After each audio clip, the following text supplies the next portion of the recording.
Saat kita mendapatkan kabar atau berita yang menghebohkan atau sesuatu cerita yang luar biasa, kayaknya susah tuh untuk ditahan sendiri atau disimpan-simpan gitu untuk tidak diceritakan kepada orang lain. Ada kecenderungan ketika kita mendapatkan kabar yang luar biasa, yang menghebohkan itu, lalu inginnya semua orang tahu, semua orang mendengarkan cerita itu. Tapi persoalannya, seberapa penting gitu ya, seberapa penting cerita atau berita yang kita dapatkan yang kemudian ingin kita sebarkan itu. Kalau dia pentingnya hanya untuk diri kita sendiri, kayaknya juga nggak berdampak apa-apa ya bagi banyak orang. Tapi kalau ternyata berita itu punya dampak yang besar bagi semua orang, rasanya emang nggak boleh ditahan-tahan. Harus segera diceritakan kepada semua orang supaya kisah itu atau berita yang kita dapatkan itu jadi berkat juga buat orang lain.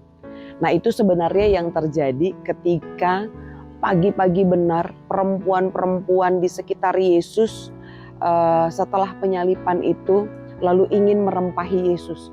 Mereka pergi ke kubur Yesus untuk merempahinya, tapi ternyata Yesus sudah tidak ada di sana.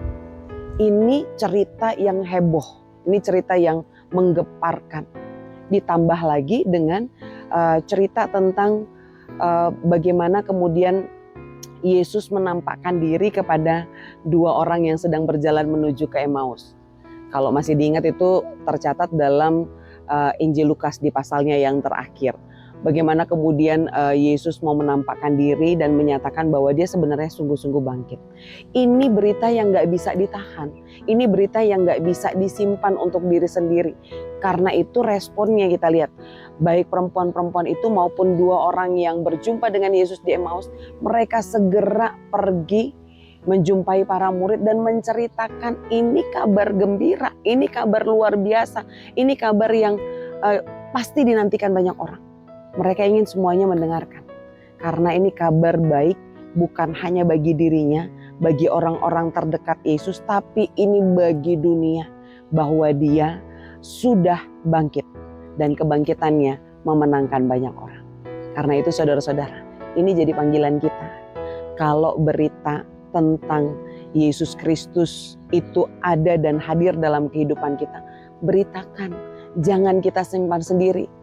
Jangan cuman kita monopoli bagi diri kita sendiri. Kabarkan itu agar menjadi sukacita bagi dunia.